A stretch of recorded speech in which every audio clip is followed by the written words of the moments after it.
Punjabi radio US ਸੁਣ ਰਹੇ ਸਾਰੇ ਸਰੋਤਿਆਂ ਨੂੰ ਬਲਵਿੰਦਰ ਕੌਰ ਵੱਲੋਂ ਪਿਆਰ ਭਰੀ ਸਤਿ ਸ਼੍ਰੀ ਅਕਾਲ। ਸਰੋਤੇ ਪ੍ਰੋਗਰਾਮ ਖਬਰ ਤੇ ਨਜ਼ਰ ਵਿੱਚ ਸਾਡੇ ਨਾਲ ਹੁੰਦੇ ਨੇ ਬਲਤੇਜ ਪੰਨੂ ਜੀ। ਕੁਝ ਕੁ ਖਬਰਾਂ ਤੇ ਝਾਤ ਮਾਰਾਂਗੇ। ਉਸ ਤੋਂ ਪਹਿਲਾਂ ਧੰਨਵਾਦ ਸਾਡੇ ਸਪਾਂਸਰ ਦਾ ਜਿਨ੍ਹਾਂ ਨੇ ਇਸ ਪ੍ਰੋਗਰਾਮ ਨੂੰ ਸਪਾਂਸਰ ਕੀਤਾ, ਸਭ ਤੱਕ ਪਹੁੰਚਾਇਆ।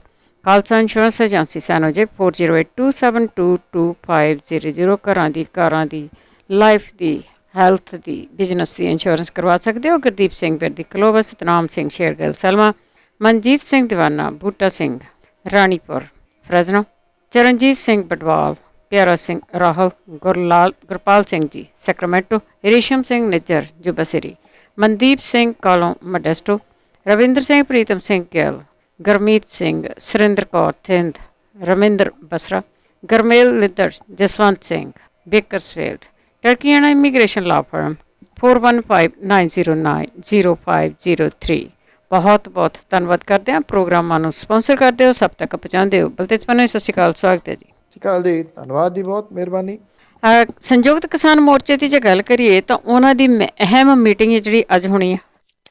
ਅੱਜ ਦੇ ਉੱਤੇ ਨਿਗਾਹਾਂ ਬਹੁਤੀਆਂ ਇਸ ਕਰਕੇ ਲੱਗੀਆਂ ਰਹਿਣਗੀਆਂ ਜੀ, ਕਿਉਂਕਿ ਮੀਡੀਆ ਦਾ ਇੱਕ ਜਿਹੜਾ ਧੜਾ, ਜਿਹੜਾ ਦਰਬਾਰੀ ਮੀਡੀਆ, ਉਹਨੇ ਬਹੁਤ ਪ੍ਰਚਾਰ ਕੀਤਾ ਹੋਇਆ ਕਿ 4 ਤਰੀਕ ਨੂੰ ਕਿਸਾਨਾਂ ਨੇ ਉੱਠ ਪੈਣਾ, ਉਹਨਾਂ ਨੇ ਤਾਂ ਸਮਾਨ ਬੰਨ ਲਿਆ ਆਪਣਾ, ਉਹ ਤਾਂ ਬਸ ਚੱਲੇ। ਤੋਂ ਦੂਜੇ ਪਾਸੇ ਜਿਹੜਾ ਸੰਯੁਕਤ ਕਿਸਾਨ ਮੋਰਚਾ, ਉਹ ਕਹਿੰਦਾ ਅਜੇ ਕੋਈ ਫੈਸਲਾ ਅਸੀਂ ਨਹੀਂ ਕੀਤਾ ਇਹਦੇ ਸਬੰਧ ਦੇ ਵਿੱਚ। ਜੋਗਿੰਦਰ ਸਿੰਘ ਉਗਰਾਹਾਂ ਹੋਰਾਂ ਨੇ ਟਿੱਕਰੀ ਬਾਰਡਰ ਦੇ ਉੱਤੇ ਬੋਲਦਿਆਂ ਹੋਇਆ ਇਹ ਗੱਲ ਕਹੀ ਆ ਕਿ ਕਿਸਾਨ ਮੰਗਾਂ ਦੇ ਨਿਪਟਾਰੇ ਤੱਕ ਸੰਘਰਸ਼ ਜਾਰੀ ਰਹੂਗਾ। ਉਧਰ ਇੱਕ ਹੋਰ ਆਗੂ ਜਿਹੜੇ ਪੰਜਾਬ ਦੇ ਨੇ, ਜਗਜੀਤ ਸਿੰਘ ਡੱਲੇਵਾਲ, ਉਹਨਾਂ ਨੇ ਇਹ ਗੱਲ ਕਹੀ ਆ ਕਿ ਚਾਹੇ MSP ਦੀ ਗਰੰਟੀ ਆ, ਚਾਹੇ ਕਿਸਾਨ ਅੰਦੋਲਨ ਦੇ ਦੌਰਾਨ ਦਰਜ ਹੋਏ ਕੇਸ ਰੱਦ ਕਰਨੇ ਨੇ, ਬਿਜਲੀ ਸੋਧ ਕਾਨੂੰਨ ਤੇ ਪਰਾਲੀ ਦਾ ਕਾਨੂੰਨ ਰੱਦ ਕਰਨਾ, ਲਖੀਮਪੁਰ ਖੀਰੀ ਦੇ ਸ਼ਹੀਦਾਂ ਨੂੰ ਇਨਸਾਫ ਦਿਵਾਉਣਾ, ਕੱਲੀ ਕੱਲੀ ਮੰਗ ਮਨਵਾ ਕੇ ਦਿੱਲੀ ਤੋਂ ਮੁੜਾਂਗੇ, ਉਂਝ ਨਹੀਂ। ਇਹਨਾਂ ਲੋਕਾਂ ਦੇ ਜਿਹੜੇ ਬਿਆਨ ਆਏ ਨੇ, ਇਹ ਦੇਖਿਆ ਜਾਵੇ ਤਾਂ ਕੱਲ ਹਰਿਆਣੇ ਦੇ ਮੁੱਖ ਮੰਤਰੀ ਦੇ ਨਾਲ ਕਿਸਾਨ ਧਿਰਾਂ ਦੀ ਗੱਲਬਾਤ ਸੀ। ਇਸ ਦੇ ਵਿੱਚ ਜਿਹੜੇ ਕਿਸਾਨਾਂ ਦੇ ਉੱਤੇ ਦਰਜ ਕੇਸ ਨੇ ਉਹ ਵਾਪਸ ਲੈਣ ਦੇ ਵਾਸਤੇ ਗੱਲਬਾਤ ਚੱਲੀ ਸੀ। ਕਿਸੇ ਤਣ ਪੱਤਣ ਗੱਲਬਾਤ ਨਹੀਂ ਲੱਗੀ। ਇਹ ਤੋਂ ਤੁਸੀਂ ਅੰਦਾਜ਼ਾ ਲਾ ਸਕਦੇ ਹੋ ਕਿ ਇਹ ਐਵੇਂ ਟਾਲ ਮਟੋਲ ਕੀਤਾ ਜਾ ਰਿਹਾ ਵੀ ਕਿਸੇ ਤਰੀਕੇ ਦੇ ਨਾਲ ਇਹਨਾਂ ਨੂੰ ਜਿਹੜਾ ਗੱਲਬਾਤ ਦੇ ਵਿੱਚ ਉਲਝਾ ਕੇ ਕਹਿ ਦਿੱਤਾ ਜਾਵੇ ਹੁਣ ਤੁਸੀਂ ਜਾਓ, ਤੇ ਉਦੋਂ ਬਾਅਦ ਕਿਸਾਨ ਭੁਗਤਦੇ ਫਿਰਨ ਕੇਸਾਂ ਨੂੰ। ਜੇ ਕਿਸਾਨ ਇਹਨਾਂ ਕੇਸਾਂ ਦੇ ਸਣੇ ਵਾਪਸ ਆਉਂਦੇ ਆ ਤੇ ਬਹੁਤ ਵੱਡੀਆਂ ਮੁਸ਼ਕਲਾਂ ਖੜੀਆਂ ਹੋਣਗੀਆਂ ਕਿਸਾਨਾਂ ਦੇ ਵਾਸਤੇ। ਫਿਰ ਭਵਿੱਖ ਦੇ ਵਿੱਚ ਹੋਣ ਵਾਲੇ ਕਿਸੇ ਅੰਦੋਲਨ ਦੇ ਵਾਸਤੇ ਕੋਈ ਵੀ ਵਿਅਕਤੀ ਜਿਹੜਾ ਆਮ ਕਰਦਾ, ਉਹ ਤੁਰਨ ਤੋਂ ਪਹਿਲਾਂ ਇਹਨਾਂ ਜਥੇਬੰਦੀਆਂ ਦੇ ਨਾਲ ਕਈ ਵਾਰੀ ਸੋਚੂਗਾ, ਕਿਉਂਕਿ 48,000 ਕਿਸਾਨਾਂ ਦੇ ਉੱਤੇ ਕੇਸ ਕੱਲੇ ਹਰਿਆਣੇ ਦੇ ਵਿੱਚ ਨੇ, ਔਰ 50,000 ਤੋਂ ਉੱਪਰ ਕੇਸ ਬਾਕੀ ਥਾਵਾਂ ਦੇ ਉੱਤੇ ਨੇ। ਪੰਜਾਬ ਦੇ ਵਿੱਚ ਵੀ ਕੇਸ ਦਰਜ ਨੇ ਕਿਸਾਨਾਂ ਦੇ ਉੱਤੇ, ਉੱਤਰ ਪ੍ਰਦੇਸ਼ ਦੇ ਵਿੱਚ ਵੀ ਨੇ, ਰਾਜਸਥਾਨ ਦੇ ਵਿੱਚ ਵੀ ਨੇ। ਸੋ ਇਹ ਸਾਰੇ ਕਰਾਉਣੇ ਕੇਂਦਰ ਸਰਕਾਰ ਦੇ ਵਾਸਤੇ ਕੋਈ ਔਖੀ ਗੱਲ ਨਹੀਂ ਗੀ, ਪਰ ਇਹ ਟਾਲਿਆ ਕਿਉਂ ਜਾ ਰਿਹਾ, ਲਮਕਾਇਆ ਕਿਉਂ ਜਾ ਰਿਹਾ, ਇਹ ਨਹੀਂ ਅਜੇ ਪਤਾ। ਦੂਜੇ ਪਾਸੇ ਜਿਹੜੀਆਂ ਕਿਸਾਨ ਜਥੇਬੰਦੀਆਂ ਨੇ ਉਹ ਵੀ ਸਮਝਦੀਆਂ ਨੇ ਕਿ ਤਕਰੀਬਨ 20 ਤੋਂ ਬਾਅਦ ਐਨੀ ਟਾਈਮ ਚੋਣ ਜ਼ਾਬਤਾ ਲੱਗਣਾ, ਉਦੋਂ ਪਹਿਲਾਂ ਪਹਿਲਾਂ ਕੇਂਦਰ ਦੀ ਸਰਕਾਰ ਇਹਦਾ ਹੱਲ ਕੱਢੂਗੀ, ਨਹੀਂ ਤਾਂ ਉਹਨੂੰ ਪਤਾ ਇਹ ਬੈਠੇ ਰਹੇ ਤੇ ਫਿਰ ਨੁਕਸਾਨ ਹੋਊਗਾ। ਅੱਜ ਵਾਲੀ ਮੀਟਿੰਗ ਦੇ ਉੱਤੇ ਬਹੁਤ ਸਾਰੀਆਂ ਨਿਗਾਹਾਂ ਲੱਗੀਆਂ ਰਹਿਣਗੀਆਂ। ਜਿਸ ਤਰੀਕੇ ਦੇ ਨਾਲ ਹੁਣ ਤੱਕ ਸੰਯੁਕਤ ਕਿਸਾਨ ਮੋਰਚਾ ਇਸ ਅੰਦੋਲਨ ਨੂੰ ਇੱਥੋਂ ਤੱਕ ਲੈ ਕੇ ਆਇਆ, ਇਸ ਗੱਲ ਦੀ ਪੂਰੀ ਸੰਭਾਵਨਾ ਹੈ ਕਿ ਅੱਗੋਂ ਵੀ ਉਹ ਜਿਹੜਾ ਪ੍ਰੋਗਰਾਮ ਦੇਊਗਾ ਉਹ ਇਹਨਾਂ ਮੰਗਾਂ ਦੇ ਉੱਤੇ ਆਧਾਰਿਤ ਹੀ ਹੋਊਗਾ। ਜੀ ਜੀ ਜੀ, ਬਿਲਕੁਲ ਕਲੀਅਰ ਚਾਹੀਦਾ। ਤੇ ਅੱਗੇ ਕੰਗਣਾ ਰਣੌਤ ਨੂੰ ਘੇਰਿਆ ਬੀਬੀਆਂ ਨੇ, ਉਹਨਾਂ ਦਾ ਜਿਹੜਾ ਗੁਪਤ ਐਕਸ਼ਨ ਸੀਗਾ ਉਹ ਏਜੰਸੀਆਂ ਨੂੰ ਵੀ ਭਿਣਕਣੀ ਪਈ। ਬਿਲਕੁਲ ਜੀ, ਇਹ ਤੁਸੀਂ ਕਹਿ ਲਓ ਕਿ ਏਡਾ ਵੱਡਾ ਐਕਸ਼ਨ ਸੀਗਾ ਕਿ ਜਿਹੜੇ ਏਜੰਸੀਆਂ ਨੇ ਜਾਂ ਜਿਹੜੀ CID, ਤਾਂ ਵੈਸੇ ਇੱਥੇ ਤਾਂ ਫੇਲ ਹੀ ਆ ਕੰਮ ਪੰਜਾਬ ਦੇ ਵਿੱਚ, ਤਾਂ ਜਿਹੜਾ CID ਵਾਲਾ, ਕਿਸੇ ਟਾਈਮ CID ਬੜੀ ਸਟਰੋਂਗ ਹੁੰਦੀ ਸੀਗੀ। ਇੰਟੈਲੀਜੈਂਸ ਅੱਜ ਕੱਲ ਜਿਹੜੀ ਆ ਉਹਦਾ ਵੀ ਇੱਦਾਂ ਦਾ ਹੀ ਆ ਕੰਮ। ਕੁਛ ਪਤਾ ਹੀ ਨਹੀਂ ਲੱਗਣ ਦਿੱਤਾ ਜਿਹੜੀਆਂ ਇਹਨਾਂ ਬੀਬੀਆਂ ਨੇ ਕਿ ਉਹਨਾਂ ਨੇ ਕਿਵੇਂ ਇਸ ਐਕਸ਼ਨ ਨੂੰ ਅੰਜਾਮ ਤੱਕ ਪਹੁੰਚਾਇਆ।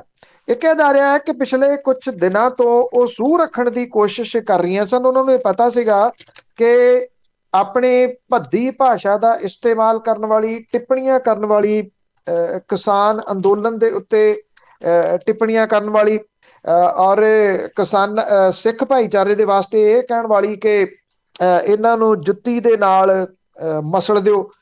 ਕੰਗਨਾ ਰਣੌਤ ਇੱਥੋਂ ਸੜਕੀ ਰਸਤੇ ਥਾਣੀ ਲੰਘਦੀ ਆ, ਜਾਂ ਉੱਥੋਂ ਦੀ ਉਹ ਲੰਘ ਸਕਦੀ ਆ ਇੱਕ ਵਾਰੀ ਫੇਰ।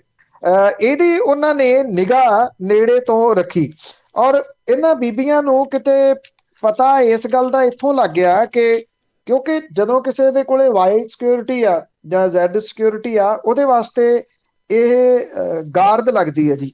ਗਾਰਦ ਲੱਗਣ ਦਾ ਮਤਲਬ ਇਹ ਹੁੰਦਾ ਕਿ ਮੰਨ ਲਓ ਜਿਹੜੇ ਵਿਅਕਤੀ ਦੇ ਕੋਲੇ ਇਹ ਸਿਕਿਉਰਿਟੀ ਆ, ਉਹਨੇ ਚੰਡੀਗੜ੍ਹ ਤੋਂ ਬਠਿੰਡੇ ਤੱਕ ਜਾਣਾ ਸਪੋਜ਼, ਤੇ ਜਿੰਨੇ ਰਾਹ ਹਰੇਕ ਜਗ੍ਹਾ ਦੇ ਉੱਤੇ ਟੋਲ ਪਲਾਜ਼ਿਆਂ ਤੇ ਜਾਂ ਮੇਨ ਸੜਕ ਦੇ ਉੱਤੇ 500 ਮੀਟਰ ਦੇ ਉੱਤੇ, 1000 ਮੀਟਰ ਦੇ ਉੱਤੇ ਉਹ ਬੰਦਾ ਖੜਾ ਕਰ ਦਿੰਦੇ ਪੁਲਿਸ ਵਾਲੇ।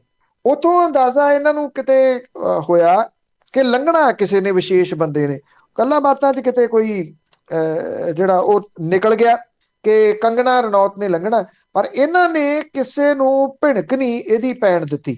ਨਿਗਾਹ ਇੰਨੀ ਰੱਖੀ ਕਿ ਜਿਹੜੇ ਲੇਡੀਜ਼ ਸੀਗੀਆਂ ਉਹ ਕਈ ਥਾਵਾਂ ਦੇ ਉੱਤੇ ਖੜੀਆਂ ਰਹੀਆਂ, ਜਿਹੜੀਆਂ ਇਹ ਦੱਸਦੀਆਂ ਰਹੀਆਂ ਕਿ ਹੁਣ ਇੱਥੋਂ ਲੰਘ ਗਈ ਕੰਗਨਾ ਰਣੌਤ, ਹੁਣ ਇੱਥੋਂ ਜਾਣ ਵਾਲੀ ਆ।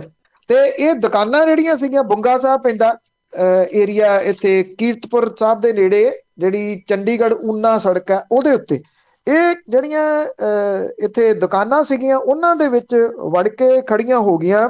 ਇੰਨੀ ਸਮਝਦਾਰੀ ਦੇ ਨਾਲ ਇਹਨਾਂ ਨੇ ਘੇਰਾਬੰਦੀ ਕੀਤੀ ਕਿ ਪੁਲਿਸ ਨੂੰ ਵੀ ਕੱਖ ਨਹੀਂ ਪਤਾ ਲੱਗਿਆ, ਖੁਫੀਆ ਏਜੰਸੀਆਂ ਨੂੰ ਵੀ ਕੱਖ ਨਹੀਂ ਪਤਾ ਲੱਗਿਆ। ਇਹ ਗੁਪਤ ਆਪਰੇਸ਼ਨ ਦੇ ਤਹਿਤ ਇਹਨਾਂ ਨੇ ਰੋਪੜ ਦੇ ਪਿੰਡ ਬੜਵਾ ਦੀਆਂ 2 ਕਿਸਾਨ ਔਰਤਾਂ ਨੇ, ਬਲਵੀਰ ਕੌਰ ਤੇ ਜਰਨੈਲ ਕੌਰ, ਜਦੋਂ ਇਹ ਕਾਫਲਾ ਨੇੜੇ ਆਇਆ ਇੱਕਦਮ ਇਹਨਾਂ ਨੇ ਹੱਲਾ ਬੋਲਿਆ ਤੇ ਇਹ ਸੜਕ ਦੇ ਉੱਤੇ ਆ ਗਈਆਂ ਜੀ। ਜਦੋਂ ਸੜਕ ਦੇ ਉੱਤੇ ਆਈਆਂ ਤੇ ਕਾਫਲਾ ਘਿਰ ਗਿਆ। ਕਾਫਲਾ ਘਿਰ ਗਿਆ, ਇਹਦੇ ਵਿੱਚ ਔਰਤਾਂ ਵੀ ਸੀਆਂ, ਇਹਦੇ ਵਿੱਚ ਕਿਸਾਨ ਜਿਹੜੇ ਮਰਦ ਨੇ ਉਹ ਵੀ ਸਨ, ਪਰ ਉਹਨਾਂ ਨੇ ਇਹਨਾਂ ਦੇ ਔਰਤਾਂ ਨੂੰ ਹੀ ਮੂਹਰੇ ਲਾਇਆ ਕਿਉਂਕਿ ਐਕਸ਼ਨ ਹੀ ਉਹਨਾਂ ਦਾ ਸੀ। ਇਹ ਵੀ ਕਿਹਾ ਜਾ ਰਿਹਾ ਕਿ ਬਹੁਤੇ ਬੰਦਿਆਂ ਨੂੰ ਵੀ ਨਹੀਂ ਸੀ ਪਤਾ ਕਿ ਇਹ ਕੀ ਕਰਨ ਵਾਲੀਆਂ ਨੇ। ਦੂਜਾ, ਜਿਹੜੀ ਲੀਡਰਸ਼ਿਪ ਕੁਆਲਿਟੀ ਹੁੰਦੀ ਆ, ਇਹ ਜ਼ਰੂਰੀ ਨਹੀਂ ਕਿ ਬਹੁਤ ਨੋਨ ਜਿਹੜੇ ਲੋਕ ਨੇ ਉਹ ਲੀਡਰ ਹੋਣ। ਇਹ ਔਰਤਾਂ ਦੇ ਕੋਈ ਨਾਮ ਵੀ ਨਹੀਂ ਜਾਣਦਾ, ਪਰ ਜਿਵੇਂ ਉਹਨਾਂ ਨੇ ਇਸ ਆਪਰੇਸ਼ਨ ਨੂੰ ਅੰਜਾਮ ਦਿੱਤਾ, ਉਹਨੂੰ ਹਿੰਸਾ ਤੋਂ ਰੋਕੀ ਰੱਖਿਆ। ਉਸ ਚੀਜ਼ ਨੂੰ ਇੱਕ ਪੱਥਰ ਨਹੀਂ ਪਿਆ, ਕੋਈ ਇੱਟ ਨਹੀਂ ਵੱਜੀ, ਕੋਈ ਡੰਡਾ ਨਹੀਂ ਵੱਜਿਆ, ਗੱਡੀ ਦੇ ਉੱਤੇ ਵੱਜਣ ਨਹੀਂ ਦਿੱਤਾ।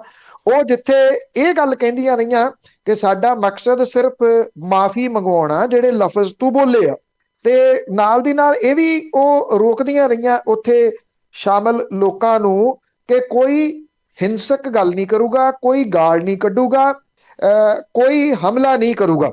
ਕੰਗਨਾ ਰਣੌਤ ਜਦੋਂ ਘਿਰ ਗਈ ਤਾਂ ਉਹਨੇ ਅੰਦਰ ਬੈਠੀ ਨੇ ਇੱਕ ਵੀਡੀਓ ਬਣਾ ਕੇ ਪੋਸਟ ਕਰ ਦਿੱਤੀ, ਜਿਹਦੇ ਵਿੱਚ ਉਹਨੇ ਲਫ਼ਜ਼ ਵਰਤੇ ਮੌਬ ਲਿੰਚਿੰਗ, ਕਿ ਇਹ ਲੋਕ ਮੌਬ ਲਿੰਚਿੰਗ ਕਰ ਰਹੇ ਆ, ਪੁਲਿਸ ਦੇ ਹੁੰਦਿਆਂ ਮੈਨੂੰ ਗਾਲਾਂ ਕੱਢ ਰਿਹਾ। ਗਾਲਾਂ ਕਿਸੇ ਨੇ ਨਹੀਂ ਕੱਢੀਆਂ, ਇੰਨੀਆਂ ਵੀਡੀਓ ਸਾਹਮਣੇ ਆਈਆਂ ਨੇ। ਪਰ ਉਹਨੇ 2-3 ਚੀਜ਼ਾਂ ਤੋਂ ਜਿਹੜੀ ਸਿੰਪਥੀ ਲੈਣ ਦੀ ਕੋਸ਼ਿਸ਼ ਕੀਤੀ ਕਿ ਕਿਸਾਨਾਂ ਦੇ ਵਿਰੋਧ ਦੇ ਵਿੱਚ ਮੈਂ ਲੋਕਾਂ ਨੂੰ ਕਰਾਂ ਕਿ ਮੇਰੇ ਤੇ ਮੌਬ ਲਿੰਚਿੰਗ ਹੋਈ। ਹੁਣ ਮੌਬ ਲਿੰਚਿੰਗ ਕਿੱਥੋਂ ਨਿਕਲਿਆ ਹੋਇਆ ਲਫ਼ਜ਼ ਹੈ, ਬਹੁਤ ਸਾਰੇ ਲੋਕਾਂ ਨੂੰ ਪਤਾ। ਜਦੋਂ 1 ਘੰਟੇ ਦੇ ਕਰੀਬ ਲੱਗ ਗਿਆ ਤੇ ਪੁਲਿਸ ਵਾਲਿਆਂ ਨੇ ਵੀ ਉਹਨੂੰ ਕਹਿ ਦਿੱਤਾ ਕਿ ਰਾਹ ਹੈ ਨਹੀਂਗਾ ਕੋਈ, ਹੁਣ ਬੀਬੀ ਇਹ ਮਾਫੀ ਤਾਂ ਮੰਗਣੀ ਪੈਣੀ ਆ। ਉਹਨੇ ਮਾਫੀ ਮੰਗੀ, ਇਹ ਗੱਲ ਆਖੀ ਕਿ ਮੈਂ ਤੁਹਾਨੂੰ ਨਹੀਂ ਕਿਹਾ ਸੀਗਾ, ਪੰਜਾਬੀ ਦੇ ਵਿੱਚ ਉਹਨੇ ਕਿਹਾ ਮੈਂ ਤੁਹਾਨੂੰ ਨਹੀਂ ਕਿਹਾ ਸੀ। ਉਹਨਾਂ ਔਰਤਾਂ ਨੇ ਪੁੱਛਿਆ, ਔਰਤ ਨੇ ਇਹ ਗੱਲ ਪੁੱਛੀ, ਤੂੰ ਸਾਡੇ ਬੱਚਿਆਂ ਵਰਗੀ ਆ, ਜਵਾਬ ਦੇ, ਤੂੰ ਉਸ ਬੀਬੀ ਦੇ ਬਾਰੇ ਦੇ ਵਿੱਚ, ਬਜ਼ੁਰਗ ਔਰਤ ਦੇ ਬਾਰੇ ਚ ਸਾਨੂੰ ਕਹਿੰਦੀ ਸੀ 100-100 ਰੁਪਏ ਦਿਹਾੜੀ ਤੇ ਆਉਂਦੀਆਂ, ਦੱਸ ਕਿਹੜੀਆਂ ਇੱਥੇ 100 ਰੁਪਏ ਦਿਹਾੜੀ ਤੇ ਆਉਣ ਵਾਲੀਆਂ ਨੇ। ਉਹਨੇ ਇਹ ਕਿਹਾ ਮੈਂ ਤੁਹਾਡੇ ਬਾਰੇ ਨਹੀਂ ਸੀ ਕਿਹਾ, ਮੈਂ ਸ਼ਹੀਨ ਬਾਗ ਵਾਲੀਆਂ ਬਾਰੇ ਕਿਹਾ ਸੀ। ਉਹਨਾਂ ਨੇ ਅੱਗੋਂ ਸਵਾਲ ਫੇਰ ਕੀਤਾ, ਕਿਹਾ ਤਾਂ ਔਰਤ ਬਾਰੇ ਸੀ ਨਾ, ਸ਼ਹੀਨ ਬਾਗ ਵਾਲੀਆਂ ਵੀ ਔਰਤਾਂ ਨੇ, ਕਿਉਂ ਕਿਹਾ ਉਹਨਾਂ ਦੇ ਬਾਰੇ ਵੀ। ਤਾਂ ਉਹਨੇ ਮੁਆਫੀ ਮੰਗੀ, ਔਰ ਮੁਆਫੀ ਮੰਗੇ ਜਦੋਂ ਉਹਨੇ ਮੰਗ ਲਈ ਤਾਂ ਉਹਨੂੰ ਜਿਹੜੀ ਇਹ ਔਰਤ ਜਿਨ੍ਹਾਂ ਨੇ ਘੇਰਿਆ ਸੀ ਉਹਨੇ ਪਿਆਰ ਵੀ ਦਿੱਤਾ ਵੀ ਸਾਡਾ ਮਕਸਦ ਤੇਰਾ ਵਿਰੋਧ ਕਰਨ ਦਾ ਆਹੀ ਸੀਗਾ ਕਿ ਜਿਹੜੇ ਤੂੰ ਲਫ਼ਜ਼ ਬੋਲੇ ਆ ਉਹ ਗਲਤ ਬੋਲੇ ਆ, ਅਸੀਂ ਉਹ ਲੋਕ ਨਹੀਂ ਜਿਹੜੇ ਲਫ਼ਜ਼ ਤੂੰ ਸਾਡੇ ਵਾਸਤੇ ਵਰਤੇ ਆ। ਉਹਨੇ ਇਹ ਗੱਲ ਕਹੀ ਕਿ ਪਿੱਛੇ ਜੋ ਹੋ ਗਿਆ ਉਹਨੂੰ ਛੱਡ ਦਿਓ, ਮੈਂ ਅੱਗੋਂ ਇਸ ਗੱਲ ਦਾ ਧਿਆਨ ਰੱਖੂੰਗੀ। ਆਈ ਥਿੰਕ ਇਹਦੇ ਵਿੱਚ ਜਦੋਂ ਉਹਨੇ ਮਾਫੀ ਮੰਗ ਲਈ ਤਾਂ ਸੰਯੁਕਤ ਕਿਸਾਨ ਮੋਰਚੇ ਦੇ ਕੁਝ ਆਗੂ ਵੀ ਬਾਅਦ ਦੇ ਵਿੱਚ ਚੈਨਲਾਂ ਦੇ ਉੱਤੇ ਬੋਲੇ ਕਿ ਇਸ ਗੱਲ ਨੂੰ ਇੱਥੇ ਛੱਡ ਦੇਣਾ ਚਾਹੀਦਾ, ਮੁਆਫੀ ਮੰਗਾਉਣ ਤੱਕ ਸੀਮਤ ਹੋਣਾ ਚਾਹੀਦਾ, ਕਿਉਂਕਿ ਸੰਯੁਕਤ ਕਿਸਾਨ ਮੋਰਚੇ ਦਾ ਮਕਸਦ ਕੋਈ ਕੰਗਣਾ ਰਣੌਤ ਦਾ ਘਿਰਾਓ ਨਹੀਂ ਹੈਗਾ। ਪਰ ਜੋ ਉਹਨੇ ਬੋਲਿਆ, ਉਹਨੇ ਜੇ ਉਹਦੀ ਅਪੋਲੋਜੀ ਕਰ ਲਈ ਹੈ ਤੇ ਇੱਥੇ ਇਹ ਬਹੁਤ ਹੈ। ਮੇਰੀ ਚਾਚੇ, ਜਦੋਂ ਇਹ ਸਾਰਾ ਕਿਸਾਨ ਅੰਦੋਲਨ ਚੱਲਿਆ, ਉਹਦੇ ਵਿੱਚ ਕੀ ਔਰਤ ਦੀ ਭੂਮਿਕਾ ਰਹੀ, ਆਪਾਂ ਸਮੇਂ-ਸਮੇਂ ਦੇ ਉੱਤੇ ਉਹ ਲਗਾਤਾਰ ਸਾਂਝੀ ਕਰਦੇ ਰਹੇ ਆ। ਉਹ ਸਟੇਜਾਂ ਸੰਭਾਲਣ ਤੋਂ ਲੈ ਕੇ ਕਾਊਂਟਿੰਗ ਹੋਵੇ, ਬੁਲਾਰਿਆਂ ਦੇ ਰੂਪ ਦੇ ਵਿੱਚ ਹੋਵੇ, ਹਰ ਪੱਖੋਂ ਆਹ ਜਿਹੜਾ ਐਕਸ਼ਨ ਆ ਵੀ ਇਹ ਵੀ ਉਹਦਾ ਹੀ ਇੱਕ ਪਾਰਟ ਹੈ ਕਿ ਖਾਸ ਤੌਰ ਦੇ ਉੱਤੇ ਜਿਹੜੀ ਇਹਦੇ ਵਿੱਚ ਹਿੰਸਾ ਨੂੰ ਰੋਕ ਕੇ ਰੱਖਣਾ। ਜੇ ਮੈਸੇਜ ਦੇਣਾ ਹੋਵੇ ਕਿਸੇ ਨੂੰ ਤਾਂ ਸਭ ਤੋਂ ਵੱਡਾ ਮੈਸੇਜ ਇਹ ਆ ਕਿ ਤੁਸੀਂ ਕੀ ਨਾਮ ਲੈ ਕੇ ਇਹਨਾਂ ਲੋਕਾਂ ਨੂੰ ਸੰਬੋਧਨ ਕਰਦੇ ਰਹੇ। ਉਹ ਇੰਨਾ ਕੁਝ ਸਿੱਖ ਗਏ 1 ਸਾਲ ਦੇ ਵਿੱਚ ਕਿ ਹਰ ਵਿਅਕਤੀ ਦੇ ਵਿੱਚ ਇੱਕ ਲੀਡਰਸ਼ਿਪ ਕੁਆਲਿਟੀ ਜਿਹੜੀ ਉਹ ਆ ਗਈ ਕਿ ਕਿਵੇਂ ਹੈਂਡਲ ਕਰਨਾ ਇਹੋ ਜਿਹੇ ਘਰਾਓ ਨੂੰ। ਬਿਲਕੁਲ ਜੀ, ਇਹ 'ਚ ਤਾਂ ਕੋਈ ਸ਼ੱਕ ਨਹੀਂ, ਲੋਕੀ ਸਿੱਖ ਤਾਂ ਜ਼ਰੂਰ ਗਏ ਆ। ਤੇ ਅੱਗੇ ਗੱਲ ਕਰਦੇ ਹੈਗੇ ਆ, ਰਾਜਸੀ ਪਾਰਟੀਆਂ ਦੇ ਮੇਲੇ ਲੱਗੇ ਹੋਏ ਆ, ਵਿਆਹ ਵਰਗਾ ਮਾਹੌਲ ਆ ਪੰਜਾਬ ਦੇ ਵਿੱਚ, ਜਿਵੇਂ ਨਾਨਕਾ ਮੇਲ ਕਦੀ ਉੱਧਰ ਕਦੀ ਉੱਧਰ। ਪਾਰਟੀਆਂ ਬਦਲੀਆਂ ਜਾ ਸਕਦੀਆਂ ਦਿਨ ਦੇ ਵਿੱਚ ਕਈ। ਦੇਖੋ, ਇੱਕ ਗੱਲ ਤਾਂ ਬੜੀ ਕਲੀਅਰ ਦਿਸ ਰਹੀ ਹੈ ਨਾ ਹੁਣ, ਜੇ ਕਿਸੇ ਨੇ ਸਮਝਣੀ ਹੋਵੇ ਕਿ ਇਹ ਲੋਕ ਕਿੰਨੇ ਕੁ ਕਿਸਾਨ ਦੇ ਹੱਕ ਦੇ ਵਿੱਚ ਸਨ, ਕਿਸਾਨ ਅੰਦੋਲਨ ਦੇ ਹੱਕ ਦੇ ਵਿੱਚ ਸਨ। ਇਹ ਲੋਕ ਤਾਂ ਇੰਤਜ਼ਾਰ ਦੇ ਵਿੱਚ ਸਨ ਕਿ ਕਦੋਂ ਕਿਸਾਨ ਖੇਤੀ ਕਾਨੂੰਨਾਂ ਦੀ ਕੋਈ ਗੱਲ ਹੋਵੇ ਤੇ ਇਹ ਲੋਕ ਛੜੱਪੇ ਮਾਰਨ। ਛੜੱਪੇ ਮਾਰਦਿਆਂ ਫਿਰ ਇਹ ਭੱਜ ਕੇ ਪਾਰਟੀਆਂ ਦੇ ਵਿੱਚ ਜਾਣ, ਕਿਉਂਕਿ ਭਾਰਤੀ ਜਨਤਾ ਪਾਰਟੀ ਨੇ ਚੋਣ ਲੜਨੀ ਆ। ਮੈਂ ਪਹਿਲਾਂ ਵੀ ਕਈ ਮਹੀਨੇ ਤੋਂ ਇਹ ਗੱਲ ਜਿਹੜੀ ਉਹ ਕਹਿੰਦਾ ਆ ਰਿਹਾ ਕਿ ਗੱਲਾਂ ਹੀ ਨੇ।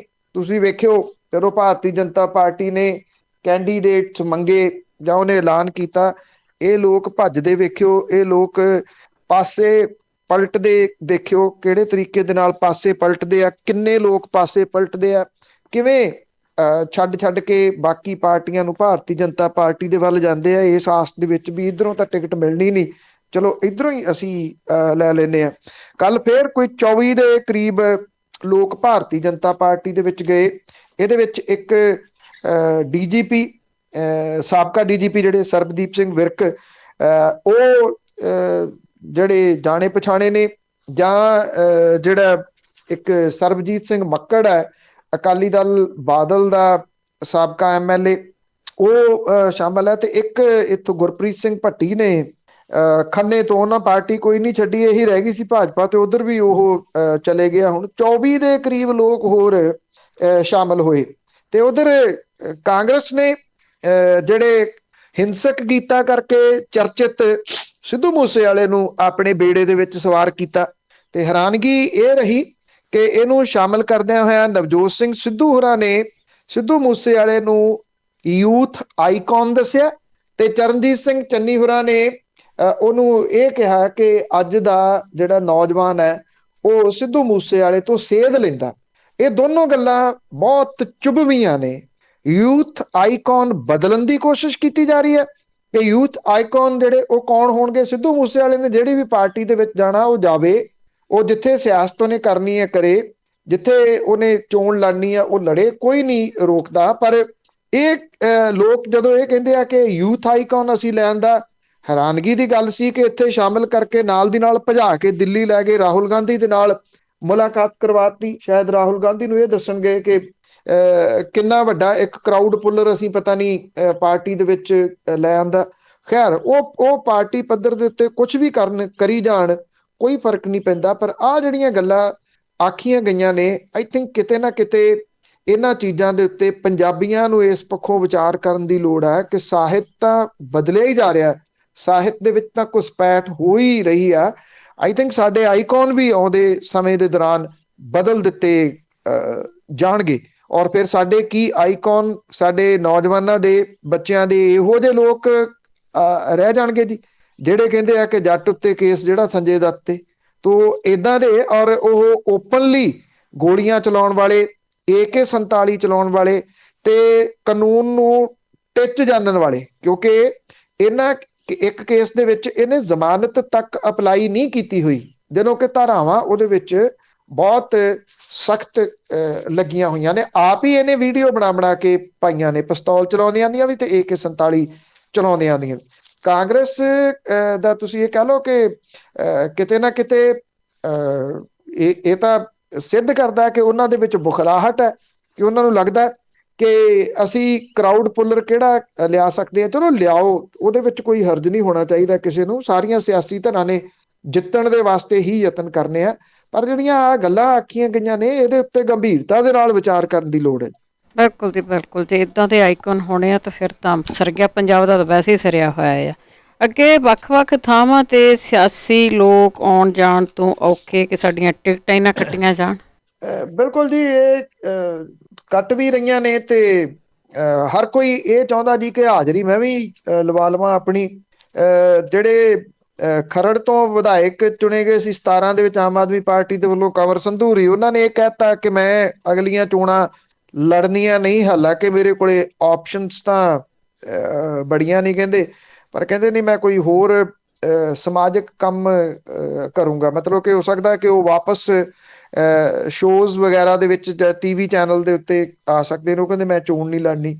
ਉਧਰ ਸਾਬਕਾ ਮੁੱਖ ਮੰਤਰੀ ਮਰਹੂਮ ਸੁਰਜੀਤ ਸਿੰਘ ਬਰਨਾਲਾ ਦੀ ਨੂੰਹ ਤੇ ਇਸਤਰੀ ਅਕਾਲੀ ਦਲ ਦੀ ਆਗੂ ਹਰਪ੍ਰੀਤ ਕੌਰ ਬਰਨਾਲਾ ਨੇ ਇਹ ਕਿਹਾ ਕਿ ਉਹਨਾਂ ਦੇ ਪੁੱਤ ਐਡਵੋਕੇਟ ਸਿਮਰ ਪ੍ਰਤਾਪ ਸਿੰਘ ਬਰਨਾਲਾ ਨੂੰ ਟਿਕਟ ਦੇਣ ਦਾ ਵਾਅਦਾ ਕੀਤਾ ਸੀਗਾ ਸੁਖਬੀਰ ਸਿੰਘ ਬਾਦਲ ਹੋਰਾਂ ਨੇ। ਉਹ ਕਹਿੰਦੇ ਸਾਨੂੰ ਇਹ ਕਿਹਾ ਗਿਆ ਸੀਗਾ ਪਿਛਲੇ ਸਮੇਂ ਤੋਂ ਕਿ ਤੁਸੀਂ ਧੂਰੀ ਦੇ ਵਿੱਚ ਕੰਮ ਕਰੋ। ਕੰਮ ਅਸੀਂ ਕਰਦੇ ਰਹੇ ਤੇ ਉੱਥੇ ਕਹਿੰਦੇ ਟਿਕਟ ਦੇਤੀ ਪ੍ਰਕਾਸ਼ ਚੰਦ ਗਰਗ ਨੂੰ।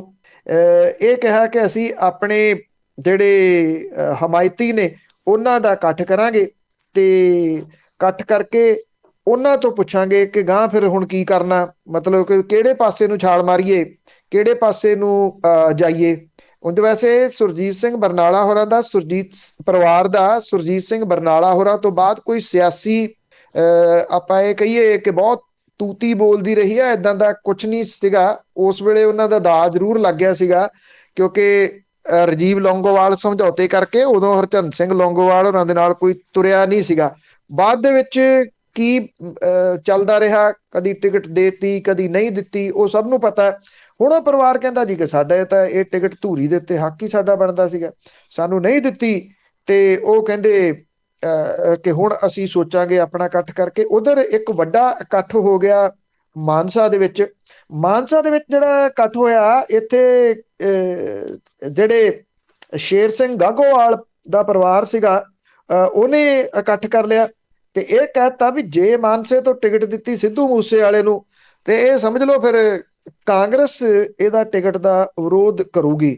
ਉਹਨਾਂ ਕਿਹਾ ਕਿ ਅਸੀਂ ਟਕਸਾਲੀ ਕਾਂਗਰਸੀ ਆ, ਸਾਡੀ ਟਿਕਟ ਨੂੰ ਕੋਈ ਕੱਟ ਨਹੀਂ ਸਕਦਾ, ਸਾਨੂੰ ਹਾਈ ਕਮਾਂਡ ਸਿੱਧੀ ਟਿਕਟ ਜਿਹੜੀ ਹੈ ਉਹ ਦੇ ਦੇਵੇ।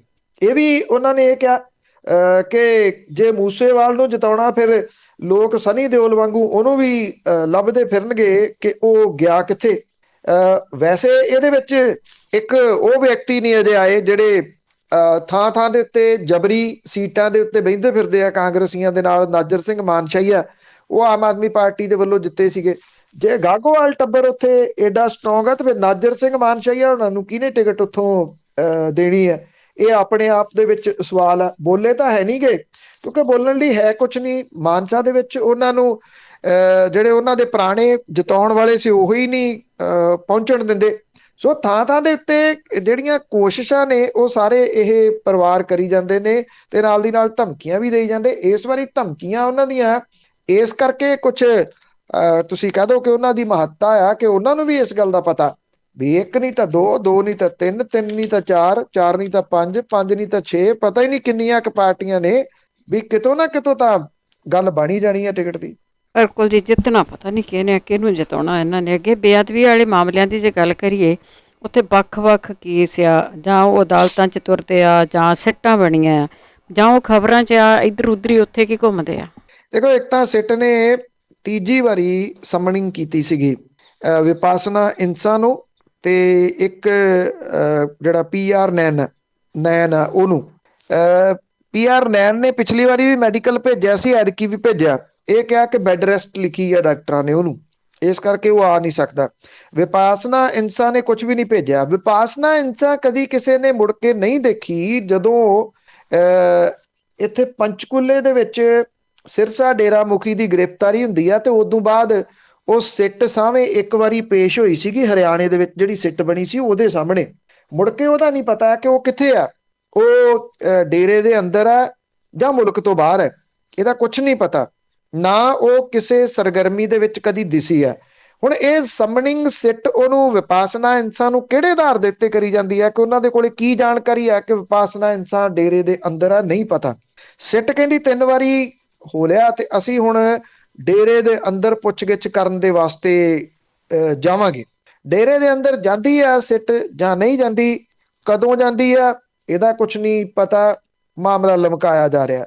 ਬਾਈਬਲ ਗੋਲੀ ਕਾਂਡ ਦੇ ਜਿਹੜੇ ਮੁਲਜ਼ਮ ਨੇ, ਉਹਨਾਂ ਦੇ ਉੱਤੇ ਸੁਣਵਾਈ ਲਮਕਾਉਣ ਦਾ ਦੋਸ਼ ਜਿਹੜਾ ਲੱਗਿਆ। ਪੁਲਿਸ ਅਧਿਕਾਰੀਆਂ ਦੀ ਇੱਕ ਅਰਜ਼ੀ ਦੇ ਉੱਤੇ ਬਹਿਸ ਦਾ ਜਵਾਬ ਦਿੰਦਿਆਂ ਪੰਜਾਬ ਸਰਕਾਰ ਨੇ ਦੋਸ਼ ਲਾਇਆ ਕਿ ਜਾਣਬੁੱਝ ਕੇ ਬਾਈਬਲ ਗੋਲੀ ਕਾਂਡ ਦੀ ਸੁਣਵਾਈ ਨੂੰ ਲਮਕਾ ਰਹੇ ਆ, ਤੇ ਇਹ ਵੀ ਕਿਹਾ ਕਿ ਇਹ ਨਹੀਂ ਚਾਹੁੰਦੇ ਕਿ ਇਹ ਸੁਣਵਾਈ ਹੋਵੇ, ਕਿਉਂਕਿ ਇਹ ਗੱਲ ਚਾਹੁੰਦੇ ਨੇ ਕਿ ਚੋਣ ਜ਼ਾਬਤਾ ਲੱਗ ਜੇ, ਉਦੋਂ ਬਾਅਦ ਮਾਮਲਾ ਠੰਡਾ ਪੈ ਜਾਣਾ। ਅਗਲੀ ਸਰਕਾਰ ਕਿਹਦੀ ਆਉਂਦੀ ਹੈ, ਕਿਹਦੀ ਬਣਦੀ ਆ, ਜਿਹਦੀ ਵੀ ਬਣੀ ਉਹਨੇ ਆਉਂਦਿਆਂ ਸਾਰ ਬਾਈਬਲ ਗੋਲੀ ਕਾਂਡ ਤਾਂ ਚੁੱਕ ਨਹੀਂ ਲੈਣਾ, ਉਹ ਵੀ ਠੰਡੇ ਬਸਤੇ 'ਚ ਪਾ ਕੇ ਬਹਿ ਜਾਊਗੀ। ਮੁੜ ਕੇ ਜਦੋਂ 4 ਸਾਲ ਹੋਣਗੇ ਉਦੋਂ ਫੇਰ ਦੁਬਾਰਾ ਇਹਦੀ ਗੱਲਬਾਤ ਤੁਰੂਗੀ। ਸੋ ਇਹ ਗੱਲਬਾਤ ਕਿਸੇ ਤਣ ਪੱਤਣ ਲੱਗਦੀ ਦੀਂਦੀ ਨਹੀਂ ਗੀ। ਉਧਰ ਗਿੱਦੜਬਾਹਾ ਦਾ ਪਿੰਡ ਪੈਂਦਾ ਜੀ ਭੂੰਦੜ, ਉੱਥੇ ਇੱਕ ਵਿਅਕਤੀ ਦਾ ਮੋਟਰਸਾਈਕਲ ਸਵਾਰਾਂ ਨੇ ਗੋਲੀਆਂ ਮਾਰ ਕੇ ਕਤਲ ਕਰਤਾ, ਜਿਹੜਾ ਕਿ ਚਰਨਦਾਸ ਸੀਗਾ 40 ਸਾਲਾਂ ਦਾ। ਉਹਨੂੰ ਗਿੱਦੜਬਾਹਾ ਦੇ ਸਿਵਲ ਹਸਪੀਟਲ ਦੇ ਵਿੱਚ ਦਾਖਲ ਕਰਵਾਇਆ ਗਿਆ। ਉਹਨੂੰ ਬਠਿੰਡਾ ਰੈਫਰ ਕੀਤਾ ਗਿਆ ਸੀਗਾ, ਪਰ ਉੱਥੇ ਬਠਿੰਡਾ ਪਹੁੰਚਣ ਤੋਂ ਪਹਿਲਾਂ ਉਹਦੀ ਮੌਤ ਹੋ ਗਈ। ਇਹ ਕਿਹਾ ਜਾ ਰਿਹਾ ਹੈ ਕਿ ਇਹ ਜਿਹੜਾ ਚਰਨਦਾਸ ਸੀਗਾ, ਇਹ ਨਾਮਜ਼ਦ ਸੀਗਾ ਬੇਅਦਬੀ ਦੀਆਂ ਘਟਨਾਵਾਂ ਦੇ ਵਿੱਚ। ਇਹ ਗੋਲੀ ਕਿਹਨੇ ਮਾਰੀ, ਉਹਦੇ ਪਿੱਛੇ ਕੀ ਇਹ ਬੇਅਦਬੀ ਘਟਨਾਵਾਂ ਸੀ, ਅਜੇ ਇਹਦਾ ਕੁਝ ਪਤਾ ਨਹੀਂ ਲੱਗਾ। ਪੁਲਿਸ ਕਹਿੰਦੀ ਆ ਕਿ ਇਹਦੀ ਇਨਵੈਸਟੀਗੇਸ਼ਨ ਜਾਰੀ ਆ ਤੇ ਏਰੀਏ ਦੇ ਵਿੱਚ ਸੀਸੀਟੀਵੀ ਫੁਟੇਜ ਲੱਭਣ ਦੀ ਕੋਸ਼ਿਸ਼ ਕੀਤੀ ਜਾ ਰਹੀ ਆ ਕਿ ਮੋਟਰਸਾਈਕਲ ਦੋ ਜਿਹੜੇ ਅਣਪਛਾਤੇ ਸੀਗੇ ਉਹ ਕੌਣ ਸੀ। ਜੀ, ਹੌਲੀ ਹੌਲੀ ਇਸੇ ਤਰ੍ਹਾਂ ਸਾਰੇ ਬਿੱਟੂ ਅੰਗ ਗਵਾ ਮਕਾ ਦਿੱਤੇ ਜਾਣਗੇ ਜੀ। ਅੱਗੇ ਸਰਕਾਰੀ ਮੁਲਾਜ਼ਮ ਥਾਂ ਥਾਂ ਤੇ ਰਾਹਾਂ ਨੂੰ ਜਾਮ ਕਰਕੇ ਬੈਠੇ ਆ, ਕਹਿੰਦੇ ਨੌਕਰੀਆਂ ਵੀ ਬੜੀਆਂ ਦਿੱਤੀਆਂ, ਪਰ ਇਹ ਪਤਾ ਨਹੀਂ ਕੀ ਕਰਦੇ। ਦੇਖੋ, ਇਸ ਵੇਲੇ ਜਿਹੜਾ ਪੰਜਾਬ ਸਰਕਾਰ ਦਾ ਮੁਲਾਜ਼ਮ ਵਰਗ ਆ, ਲਗਭਗ ਮੈਕਸੀਮਮ ਸੜਕਾਂ ਦੇ ਉੱਤੇ ਆ ਗਿਆ। ਉਹਨਾਂ ਨੂੰ ਇਹ ਲੱਗਦਾ ਜੀ ਕਿ ਕੁਝ ਹਫ਼ਤੇ ਰਹਿ ਗਏ ਸਰਕਾਰ ਦੇ, ਤੇ ਇਹਨਾਂ ਹਫ਼ਤਿਆਂ ਦੇ ਵਿੱਚ ਜੇ ਉਹਨਾਂ ਦੀਆਂ ਮੰਗਾਂ ਮੰਨੀਆਂ ਗਈਆਂ ਤਾਂ ਠੀਕ ਆ, ਨਹੀਂ ਤਾਂ ਬਾਅਦ ਦੇ ਵਿੱਚ ਕਿਸੇ ਨੇ ਪੁੱਛਣਾ ਨੀਗਾ। ਉਹਨਾਂ ਦੀ ਗੱਲ ਵੀ ਸਹੀ ਆ ਇੱਕ ਕਿਸਮ ਦੇ ਨਾਲ। ਚਾਹੇ ਉਹ ਕੱਚੇ ਟੀਚਰ ਨੇ, ਕੱਚੇ ਮੁਲਾਜ਼ਮ ਨੇ, ਪੀਆਰਟੀਸੀ ਦੇ ਕੱਚੇ ਮੁਲਾਜ਼ਮ ਨੇ, ਪਨ ਬੱਸ ਵਾਲੇ ਕੱਚੇ ਮੁਲਾਜ਼ਮ ਨੇ, ਉਹ ਵੀ ਹੜਤਾਲ ਦੇ ਉੱਤੇ ਜਾ ਰਹੇ ਆ। ਬੇਰੁਜ਼ਗਾਰ ਅਧਿਆਪਕ ਜਿਹੜੇ ਨੇ ਉਹ ਥਾਂ ਥਾਂ ਦੇ ਉੱਤੇ ਨਾਕੇ ਲਾ ਕੇ ਬੈਠੇ ਨੇ, ਸੜਕਾਂ ਘੇਰ ਕੇ ਬੈਠੇ ਨੇ। ਨੌਕਰੀ ਤੋਂ ਕੱਢੇ ਜਿਹੜੇ ਕਰੋਨਾ ਵਾਲੰਟੀਅਰ ਨੇ, ਜਿਨ੍ਹਾਂ ਨੂੰ ਸਰਕਾਰ ਨੇ ਵਰਤਿਆ ਤੇ ਮੁੜ ਕੇ ਕੁਝ ਮਹੀਨਿਆਂ ਤੋਂ ਬਾਅਦ ਕੱਢ ਦਿੱਤਾ। ਰਜਿੰਦਰਾ ਹਸਪਤਾਲ ਦੇ ਵਿੱਚ ਜਿਹੜੀ ਮੇਨ ਸੜਕ ਆਉਂਦੀ ਹੈ ਸਾਹਮਣੇ, ਉਹਦੇ ਉੱਤੇ ਇਹ ਰਾਤ ਦੇ ਧਰਨਾ ਲਾ ਕੇ ਬੈਠੇ ਨੇ। ਜਿਹੜਾ ਟ੍ਰੈਫਿਕ ਆ ਉਹ ਡਾਈਵਰਟ ਕੀਤਾ ਹੋਇਆ। ਰਜਿੰਦਰਾ ਹਸਪੀਟਲ ਦੇ ਬਾਹਰ ਵਾਲੀ ਜਿਹੜੀ ਸੜਕ ਹੈ ਉਹ ਸਾਰੀ ਦੀ ਸਾਰੀ ਬੰਦ ਕੀਤੀ ਹੋਈ ਆ। ਇਹਦੇ ਵਿੱਚ ਪਟਿਆਲਾ, ਅੰਮ੍ਰਿਤਸਰ ਤੇ ਫਰੀਦਕੋਟ ਦੇ ਵਿੱਚ ਸਥਿਤ ਗੌਰਮੈਂਟ ਮੈਡੀਕਲ ਕਾਲਜ ਤੇ ਹਸਪਤਾਲਾਂ 'ਚ ਭਰਤੀ ਕੀਤੇ ਗਏ ਸਿਹਤ ਮੁਲਾਜ਼ਮ ਨੇ 1,500 ਤੋਂ ਵੱਧ ਨੇ, ਜਿਨ੍ਹਾਂ ਨੂੰ 2 ਮਹੀਨੇ ਪਹਿਲਾਂ ਨੌਕਰੀ ਤੋਂ ਹਟਾ ਦਿੱਤਾ ਗਿਆ ਸੀਗਾ। ਹੁਣ ਜਦੋਂ ਜਿਹੜਾ ਓਮੀਕਰੋਨ ਦਾ ਚਰਚਾ ਚੱਲ ਰਿਹਾ, ਪਰ ਸਰਕਾਰ ਦੇ ਕੰਨਾਂ ਦੇ ਉੱਤੇ ਕੋਈ ਜੂੰ ਨਹੀਂ ਸਰਕ ਰਹੀ ਕਿ ਇਹਨਾਂ ਦੀ ਫੇਰ ਲੋੜ ਪੈ ਸਕਦੀ ਹੈ। ਉਧਰ ਜਿਹੜੀ ਪੁਲਿਸ ਦੀ ਭਰਤੀ ਦੇ ਵਾਸਤੇ ਐਗਜ਼ਾਮ ਹੋਇਆ, ਉਹਦੇ ਵਿੱਚ ਹੋਈਆਂ ਧਾਂਦਲੀਆਂ ਨੂੰ ਲੈ ਕੇ ਇਹ ਐਗਜ਼ਾਮ ਦੇਣ ਵਾਲੇ ਹਜ਼ਾਰਾਂ ਲੋਕ ਪੰਜਾਬ ਦੇ ਵੱਖ-ਵੱਖ ਸ਼ਹਿਰਾਂ ਦੇ ਵਿੱਚ ਟ੍ਰੈਫਿਕ ਰੋਕ ਕੇ ਬੈਠੇ ਆ। ਇੱਥੇ ਪਿਛਲੇ ਦਿਨੀ ਜਿਹੜੇ ਅਸਿਸਟੈਂਟ ਪ੍ਰੋਫੈਸਰਾਂ ਦੀ ਭਰਤੀ ਹੋਈ ਆ, ਉਹਦੇ ਵਿੱਚ ਕਿਹਾ ਜਾ ਰਿਹਾ ਕਿ ਜਿਹੜੇ ਜਿਨ੍ਹਾਂ ਨੇ ਪੇਪਰ ਤਿਆਰ ਕੀਤੇ ਉਹਨਾਂ ਨੇ ਆਪਣੇ ਬੰਦੇ ਫਿੱਟ ਕਰਾ ਲਏ, ਉਹਨਾਂ ਨੂੰ ਦੱਸਤਾ ਕਿ ਕਿਹੜੇ ਕਿਹੜੇ ਕੁਐਸਚਨ ਪਾਏ ਹੋਏ ਨੇ ਤੇ ਉਹ ਮੈਰਿਟ ਦੇ ਉੱਤੇ ਆ ਗਏ ਬਹੁਤੇ ਇਹਨਾਂ ਦੇ ਵਿੱਚੋਂ। ਤੇ ਉਹ ਵੀ ਜਿਹੜੇ ਸੜਕਾਂ ਦੇ ਉੱਤੇ ਨਿਕਲੇ ਹੋਏ ਨੇ। ਤੁਸੀਂ ਪੰਜਾਬ ਦੇ ਕਿਸੇ ਪਾਸੇ ਨੂੰ ਤੁਰ ਪਓ, ਮੰਨ ਲਓ 100-150 ਕਿਲੋਮੀਟਰ ਵੀ ਤੁਸੀਂ ਜਾਣਾ ਤੇ ਇਹਦੀ ਕੋਈ ਗਰੰਟੀ ਨਹੀਂ ਕਿ ਤੁਸੀਂ ਉਹ 100 ਕਿਲੋਮੀਟਰ ਦੇ ਉੱਤੇ ਕਦੋਂ ਪਹੁੰਚੋਗੇ ਵੀ ਜਾਂ ਤੁਹਾਨੂੰ ਵਾਪਸ ਮੁੜਨਾ ਪਊਗਾ। ਥਾਂ ਥਾਂ ਦੇ ਉੱਤੇ ਧਰਨੇ, ਰੋਸ ਮੁਜ਼ਾਹਰੇ ਹੋ ਰਹੇ ਨੇ। ਪੰਜਾਬ ਦਾ ਕੋਈ ਸ਼ਹਿਰ ਇਹਨਾਂ ਰੋਸ ਮੁਜ਼ਾਹਰਿਆਂ ਤੋਂ ਇਸ ਵੇਲੇ ਬਚਿਆ ਹੋਇਆ ਨਹੀਂਗਾ। ਸਰਕਾਰ ਇਸ਼ਤਿਹਾਰ ਛਪਵਾ ਕੇ 72 ਦਿਨਾਂ ਦਾ ਰਿਪੋਰਟ ਕਾਰਡ ਦੇਈ ਜਾਂਦੀ ਆ ਤੇ ਇਹ ਨਹੀਂ ਦੱਸਦੀ ਵੀ 4.5 ਸਾਲ ਦਾ ਰਿਪੋਰਟ ਕਾਰਡ ਕੌਣ ਦੇਊਗਾ। ਤੇ ਨਾਲ ਦੀ ਨਾਲ ਜਿਹੜੇ ਨਾਅਰੇ ਨੇ ਉਹ ਆਪੇ ਹੀ ਬੋਲੀ ਜਾਂਦੇ ਨੇ ਕਿ ਘਰ ਘਰ ਦੇ ਵਿੱਚ ਚੱਲੀ ਗੱਲ, ਚੰਨੀ ਕਰਦਾ ਮਸਲੇ ਹੱਲ। ਜੀ ਪਰ ਮਸਲੇ ਤਾਂ ਵੈਸੇ ਸੜਕਾਂ ਤੇ ਤੁਰੇ ਫਿਰਦੇ ਆ। ਅੱਗੇ ਪਾਵਰਕਾਮ ਨੇ ਕਿਹਾ ਆ ਕਿ ਸਾਨੂੰ ਸਬਸਿਡੀ ਕੋਈ ਨਹੀਂ ਮਿਲੀ ਤੇ ਸਾਡੀਆਂ ਤਾਂ ਤਨਖਾਹਾਂ ਵੀ ਰੁਕ ਜਾਣਗੀਆਂ। ਦੇਖੋ ਗੱਲ ਫਿਰ ਉੱਥੇ ਹੀ ਆ ਜਾਂਦੀ ਹੈ ਕਿ ਸਹੂਲਤਾਂ ਸਰਕਾਰ ਜਦੋਂ ਇਹ ਕਹਿੰਦੀ ਹੈ ਕਿ ਅਸੀਂ ਲੋਕਾਂ ਨੂੰ ਸਹੂਲਤਾਂ ਦੇ ਰਹੇ ਆ, ਉਹ ਕਿਸੇ ਸਰਕਾਰ ਨੇ, ਕਿਸੇ ਪਾਰਟੀ ਨੇ ਪੱਲਿਓਂ ਨਹੀਂ ਦੇਣੀਆਂ ਹੁੰਦੀਆਂ। ਉਹ ਤਾਂ ਇੱਕ ਜੇਬ ਚੋਂ, ਇੱਕ ਵਰਗ ਦੀਆਂ ਜੇਬਾਂ ਚੋਂ ਕੱਢ ਕੇ ਦੂਜੇ ਵਰਗ ਦੀਆਂ ਜੇਬਾਂ 'ਚ ਪਾਉਣਾ ਹੁੰਦਾ ਜੀ। ਪੰਜਾਬ ਸਰਕਾਰ ਦੇ ਵੱਲੋਂ ਬਿਜਲੀ ਬਿੱਲਾਂ ਦੇ ਬਾਰੇ ਜਿਹੜੇ ਐਲਾਨ ਕੀਤੇ ਗਏ ਆ, ਜਿਹੜੇ ਵੱਡੇ ਵੱਡੇ ਇਸ਼ਤਿਹਾਰ ਛਪਵਾਏ ਗਏ ਆ, ਮੌਜੂਦਾ ਸਰਕਾਰ ਨੇ ਪਾਵਰਕਾਮ ਨੂੰ ਅਜੇ ਤੱਕ ਸਬਸਿਡੀ ਦੇ ਨਾਂ ਦੇ ਉੱਤੇ ਧੇਲਾ ਨਹੀਂ ਦਿੱਤਾ। ਵਿੱਤ ਵਿਭਾਗ ਨੇ ਸਬਸਿਡੀ ਦੇਣ ਦਾ ਕੋਈ ਲਿਖਤੀ ਭਰੋਸਾ ਨਹੀਂ ਦਿੱਤਾ। ਪੰਜਾਬ ਸਰਕਾਰ ਦੇ ਵੱਲੋਂ ਜਿਹੜੀ ਰਿਪੋਰਟ ਕਾਰਡ ਪੇਸ਼ ਕੀਤਾ ਗਿਆ ਉਹਦੇ ਵਿੱਚ ਪਾਵਰਕਾਮ ਦੇ ਨਜ਼ਰੀਏ ਤੋਂ ਇਸ ਫੈਸਲੇ ਨੂੰ ਉਹ ਪੂਰਨ ਰੂਪ ਦੇ ਵਿੱਚ ਲਾਗੂ ਨਹੀਂ ਹੋਇਆ। ਰਿਪੋਰਟ ਇਹ ਕਹਿੰਦੀ ਹੈ ਕਿ ਪੰਜਾਬ ਕੈਬਨਿਟ ਦੇ ਵੱਲੋਂ ਫੈਸਲੇ ਪਾਵਰਕਾਮ ਨੂੰ ਭੇਜੇ ਗਏ ਆ ਪਰ ਸਬਸਿਡੀ ਦਿੱਤੇ ਜਾਣ ਦੇ ਬਾਰੇ ਅਜੇ ਵਿਭਾਗ ਚੁੱਪ ਹੈ। ਜਿਹੜਾ ਬਿਜਲੀ ਸਬਸਿਡੀ ਦੇਣ ਦੇ ਬਾਰੇ ਬਕਾਇਦਾ ਪੰਜਾਬ ਰਾਜ ਰੈਗੂਲੇਟਰੀ ਕਮਿਸ਼ਨ ਹੈ ਉਹਨੂੰ ਚਿੱਠੀ ਭੇਜੀ ਜਾਂਦੀ ਹੈ। ਅਜੇ ਤੱਕ ਵਿੱਤ ਵਿਭਾਗ ਨੇ ਇਦਾਂ ਦੀ ਕੋਈ ਚਿੱਠੀ ਨਹੀਂ ਭੇਜੀ। ਰੈਗੂਲੇਟਰੀ ਕਮਿਸ਼ਨ ਨੇ ਅੱਗੇ ਪਾਵਰਕਾਮ ਨੂੰ ਇਸ ਤਰ੍ਹਾਂ ਦੇ ਕਿਸੇ ਫੈਸਲੇ ਦੇ ਬਾਰੇ ਨਹੀਂ ਦੱਸਿਆ। ਰੈਗੂਲੇਟਰੀ ਕਮਿਸ਼ਨ ਨੂੰ ਜੇ ਸਬਸਿਡੀ ਮਾਮਲੇ ਦੇ ਵਿੱਚ ਸ਼ਾਮਲ ਨਹੀਂ ਕੀਤਾ ਜਾਂਦਾ ਤਾਂ ਪਾਵਰਕਾਮ ਸਬਸਿਡੀ ਲੈਣ ਲਈ ਪੰਜਾਬ ਸਰਕਾਰ ਦੇ ਉੱਤੇ ਦਬਾਅ ਨਹੀਂ ਬਣਾ ਸਕਦਾ। ਪਿਛਲੀ ਗੱਠਜੋੜ ਸਰਕਾਰ ਅਕਾਲੀ ਭਾਜਪਾ ਦੇ ਵੇਲੇ 200 ਯੂਨਿਟ ਮਾਫ ਕਰਨ ਦੇ ਫੈਸਲੇ ਦੇ ਵਿੱਚ ਰੈਗੂਲੇਟਰੀ ਕਮਿਸ਼ਨ ਨੂੰ ਸ਼ਾਮਲ ਨਹੀਂ ਕੀਤਾ ਗਿਆ ਸੀ, ਜਿਹਦੇ ਕਰਕੇ ਪੰਜਾਬ ਸਰਕਾਰ ਨੇ 137 ਕਰੋੜ ਦੀ ਸਬਸਿਡੀ ਅਜੇ ਤੱਕ ਨਹੀਂ ਦਿੱਤੀ ਤੇ ਪਾਵਰਕਾਮ ਉਹ ਬੇਵੱਸ ਹੋਇਆ ਪਿਆ। ਇਹ ਕਿਹਾ ਜਾ ਰਿਹਾ ਕਿ ਜਦੋਂ ਰੈਗੂਲੇਟਰੀ ਕਮਿਸ਼ਨ ਤੋਂ ਸਬਸਿਡੀ ਮਨਜ਼ੂਰ ਕਰਵਾਈ ਜਾਂਦੀ ਤਾਂ ਪੰਜਾਬ ਸਰਕਾਰ ਸਬਸਿਡੀ ਦੇਣ ਲਈ ਪਾਬੰਦ ਹੁੰਦੀ ਹੈ। ਪੰਜਾਬ ਸਰਕਾਰ ਦੇ ਸਿਰ ਪਾਵਰਕਾਮ ਦੀ ਬਿਜਲੀ ਸਬਸਿਡੀ ਦਾ 10,600 ਕਰੋੜ ਰੁਪਏ ਦਾ ਬਿੱਲ ਖੜਾ। ਇਹਦੇ ਨਾਲ 5,000 ਕਰੋੜ ਤੋਂ ਉੱਪਰ ਦੀ ਪੁਰਾਣੀ ਸਬਸਿਡੀ ਵੀ ਬਕਾਇਆ। 2 ਕਿਲੋਵਾਟ ਤੱਕ ਦੇ ਬਿਜਲੀ ਬਕਾਏ ਮਾਫ ਕੀਤੇ ਜਾਣ ਦੇ ਨਾਲ 1,500 ਕਰੋੜ ਰੁਪਈਆ। ਪੇਂਡੂ ਸ਼ਹਿਰੀ ਜਲ ਸਪਲਾਈ ਸਕੀਮਾਂ ਦੇ ਮਾਫ ਕੀਤੇ ਗਏ ਬਿੱਲਾਂ ਦਾ 1,300 ਕਰੋੜ ਰੁਪਈਆ। ਮੀਡੀਆ ਸਕੇਲ ਸਨਅਤ ਦੇ ਫਿਕਸ ਚਾਰਜਸ ਦੇ ਮੁਆਫੀ ਕਰੀਬ 100 ਕਰੋੜ ਰੁਪਈਆ। ਸਸਤੀ ਬਿਜਲੀ ਦੇਣ ਦੇ ਨਵੰਬਰ-ਦਸੰਬਰ ਮਹੀਨੇ ਦੇ 500 ਕਰੋੜ ਰੁਪਈਏ। ਸਰਕਾਰੀ ਵਿਭਾਗਾਂ ਦੇ ਬਿਜਲੀ ਬਿੱਲਾਂ ਦੀ ਬਕਾਇਆ 2,200 ਕਰੋੜ ਰੁਪਈਏ ਦੀ ਰਕਮ ਖੜੀ ਹੈ।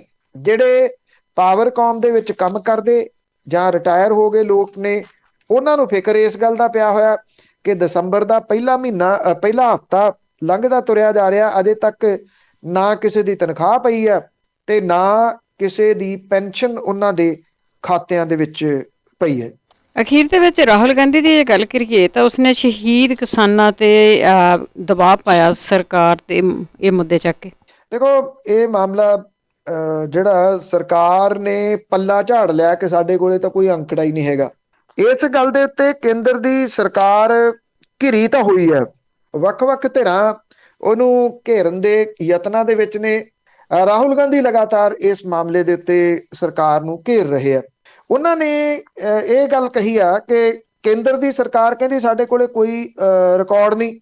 ਉਹਨਾਂ ਨੇ ਇਹ ਕਿਹਾ ਕਿ ਸਰਕਾਰ ਹੰਕਾਰੀ ਰਵੱਈਏ ਦੇ ਤਹਿਤ ਇਸ ਤਰ੍ਹਾਂ ਦਾ ਬਿਆਨ ਦੇ ਰਹੀ ਹੈ। ਇਹ ਕਿਹਾ ਕਿ ਪੰਜਾਬ ਸਰਕਾਰ ਕਿਸਾਨਾਂ ਦੀਆਂ ਮੌਤਾਂ ਲਈ ਜ਼ਿੰਮੇਵਾਰ ਨਹੀਂ, ਫਿਰ ਵੀ 403 ਕਿਸਾਨਾਂ ਦੇ ਵਾਰਸਾਂ ਨੂੰ 5-5 ਲੱਖ ਰੁਪਏ ਦਾ ਮੁਆਵਜ਼ਾ ਦਿੱਤਾ।